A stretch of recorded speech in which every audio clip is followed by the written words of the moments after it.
You ask Tiger to solve. This deals with linear equations with one unknown. The final result is x equals -10. Let's solve it step by step.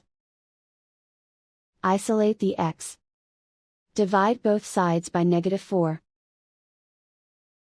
Cancel out the negatives. Simplify the fraction. Move the negative sign from the denominator to the numerator.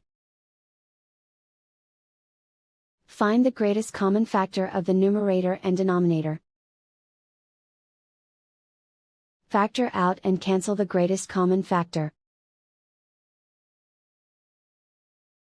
And so the final result is x equals -10.